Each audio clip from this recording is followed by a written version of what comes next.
I introduce myself as a proud citizen of Bangladesh, a beautiful and peace-loving nation, known to many as the country of Nobel Peace Prize winner, Professor Dr. Muhammad Yunus.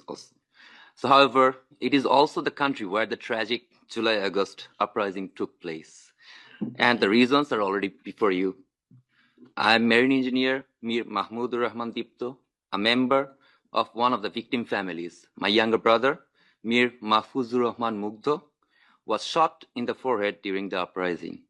He was unarmed and harmless, helping the injured reach hospitals, distributing water and food, serving humanity, as he always did.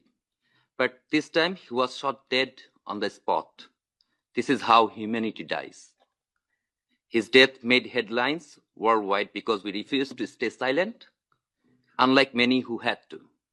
Out of fear, some couldn't even mourn to bury their loved ones. Ordinary people suffered. Rickshaw pullers who acted as ambulances were shot. Peaceful protesters silenced.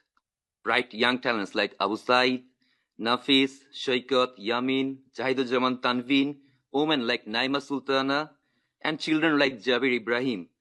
So many lives lost, forever missed. Today we stand as one family, united in our demand for justice.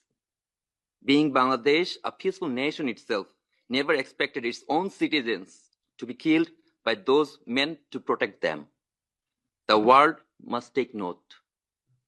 I thank the Office of the High Commissioner for Human Rights for their commitment to bring the truth in front of the world.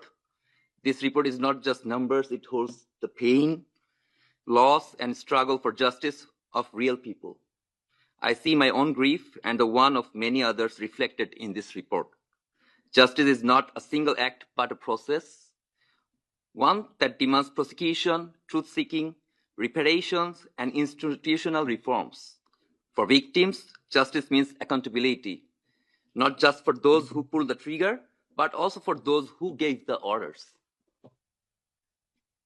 There has been some progress. The International Crimes Tribunal has begun contacting victims' families, and Home Ministry officials are now holding bi-weekly meetings to update us on investigations. But gaps remain. Many victims still wait for their voices to be heard, while others have lost faith in a system that has failed them repeatedly. These gaps mean continued trauma, social divisions, and the risk of history repeating itself. The international community must do more than issue statements. Decisive action is needed, supporting independent investigations, enforcing consequences for non-compliance, and ensuring justice mechanisms center on survivors. Political interests must never overshadow fundamental human rights. Symbolic gestures are not enough. Governments must strengthen domestic justice systems. International bodies must enforce accountability, and civil society must push for lasting change. From this tragedy, a new slogan has emerged in Bangladesh, that is Abu Said Mugdho Shesh Hoy Nai Juddho, which means Abu Said Mugdho, the fight isn't finished yet. We don't stop when we are tired, we stop when we are done.